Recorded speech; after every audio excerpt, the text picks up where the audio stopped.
Bana brother vipi? Kesho na bwana. Piano yupo? Piano ameenda chooni mama. Wapi? Yuko chooni? Yeah. Akija mwambie demu wake kataa kupokea mchele. Amesema anahitaji kilo zake 4 ambazo alikubaliana kwa sababu jana kalala naye ujue je guest juzi. Amelala guest amemwaahidi kilo 4. Sasa mimi kaniagiza eti nimpelekee kilo hii moja. Hivi kweli?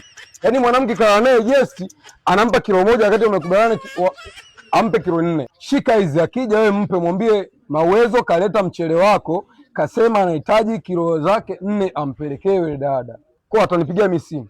Yaani Piano unamweka hapa ofisini. Ndio maana ile duka linayumba, hesabu hazieleweki. Sasa mimi sijui. Kwani ni wewe ni bosi au bosi ni yeye Piano? Mimi ndio mwenye hili duka. Sasa mbona unaniambia wewe ndio mwenye duka?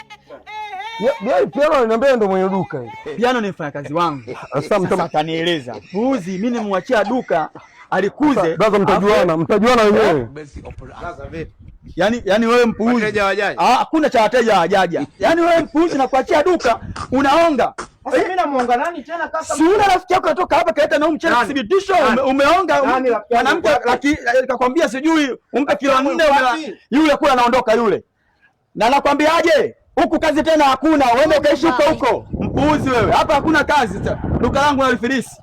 Watu akiacha kazi mimi kwangu. Mau. Sasa umefanya nini mshikaji wangu? Umekuja ofisini umeniharibia kazi mwanangu kwa bosi rafiki yangu. Wasikia, mimi kuna sehemu nimepata kazi ya kubeba zege. Inahitaji watu wawili. Kwa hiyo kama uko tayari mdogo wangu tuende tukabebe zege. Sasa mwanangu unaona umri ni wa kubeba zege mwanangu ndio uniharibia shop sasa mimi naonga watu wanawake mchele. Sasa mimi sina mtu kubeba naye zege ndamchukua nani sasa mwanangu upo. Kwa hiyo yaani uje ukaniharibia kazi kwa sababu ya kubeba zege. Tuende tukabebe zege. Umri si wa kubeba zege mwanangu. Wewe vipi ndugu yangu wewe?